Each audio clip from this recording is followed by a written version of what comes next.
Forget Tiger Woods 76 in return, simply being out there is a win for everyone. Arguably the greatest player of all time returns and we all benefit.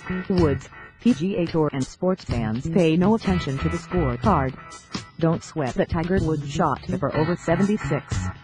What matters for now is that Tiger, one of the most mesmerizing and marvelous athletes of all time, is back. The test of exactly what his return means for the future can wait. For 522 days, the PGA Tour went on without its most important player competing in a single round. And on Thursday, in the first round of the Farmers Insurance Open at Torrey Pines, his driver awful, his play off the tee brutal, his bad shots adding up don't matter one iota. What does matter is that he returned. Golf is a beautiful and fantastic game, and even now boasts great, young players the tour hopes can push it forward. But it is not the same without Woods. It does not matter that he hasn't won a major since 2008, the US Open in a memorable playoff also at Torrey Pines. It does not matter he is hardly a real threat in any tournament he enters. What does matter is that when he does play, even badly like Thursday, there's an electricity and relevance the sport rarely enjoys without him.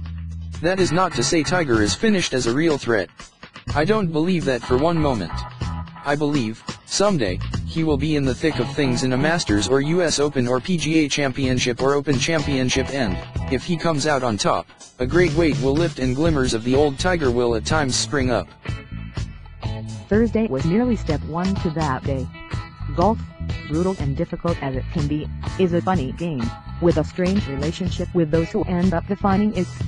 Jack Nicklaus won his final major, another Masters, at age 46 in 1986. It had been a major drought for the aging Golden Bear 6 years in the making. And yet he broke it. Tom Watson nearly won the British Open when he was 59, giving away another major long after anyone saw him as anything more than an honorary piece of the furniture, on the final hole and the playoff that followed.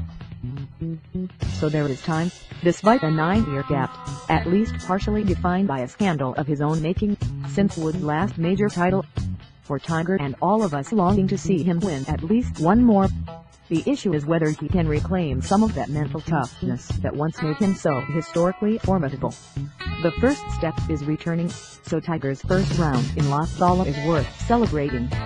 The next is kicking the rust off and honing his game. On the downside, Woods was awful off the tee, but he also scrambled well, his short game salvaging what could have been a nightmare round, and a final birdie to finish at 18, and the day gives him after nearly 2 years a strong golf note on which to ruminate before he gets back to it Friday. Vegas, too, has liked what it's seen. This past August, his odds to win the Masters in April were 60-1. They're now 20-1. Vegas gets it, golf takes time, but the fact Tiger is back in the first place is a big step forward. So while Tiger didn't play well Thursday, it doesn't matter. There will be a someday that moment when he does win a tournament that matters, and Thursday's 4-over will be looked back at as the beginning of that.